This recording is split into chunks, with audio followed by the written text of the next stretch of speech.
So here we are with my 2002 Mercedes C240. I'm going to show you quickly how you can check the transmission fluid all by yourself, because these cars don't come equipped with a dipstick and there's no sensor. So your only hope is, if you want to check it, is to do it yourself or take it to a dealer. Alright, it's pretty simple. You just have to pull off these covers. They just move like that. Take off these air intake hoses, just wiggle off. This whole top piece just pops right off. Lift it straight out. Okay, now in the back, the red one, that's to check your oil. Now you should have an oil sensor in your car, but if you wanted to, if you had your own dipstick, you could just wiggle this off, and that's where the dipstick would go to check your oil. This one down here is the transmission fluid. Now, I'll be honest, I had a real tough time getting this top off. I had to use a pair of needle nose pliers, and I may have broken it. So it's got a locking mechanism. It's kind of hard to see here. There's a locking mechanism, something to do with this pin here. So I actually broke the top trying to get it off, so hopefully you guys are better at it than I did.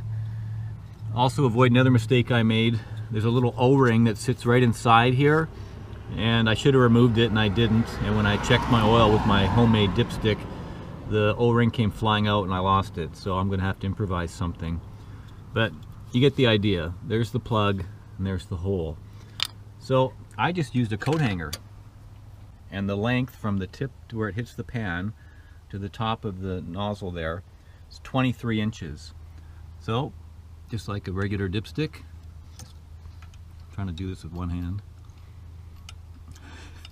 Okay, there we go. All right, so just feed that down.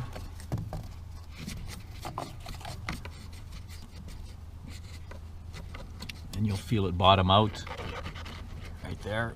So again, that's 23 inches from right down at the bottom where my finger is. So give yourself a little slack so you can pull it back out again.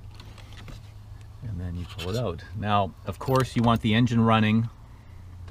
I don't know if you can see that, but there's definitely stuff registering. Obviously you want the engine running and you want the engine warm to get an accurate reading, but this will show you the principle behind how you do it. Again, I just grabbed an old coat hanger. That's the hole.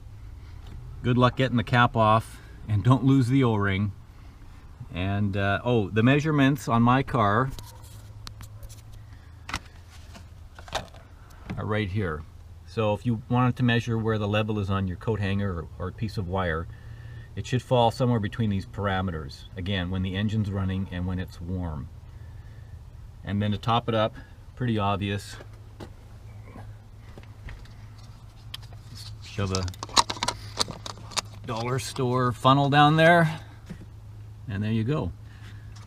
On a side note, if you wanted to check your oil, you can use the same dipstick, pop it in there. You know how a dipstick works, and you're good to go. I hope that helps.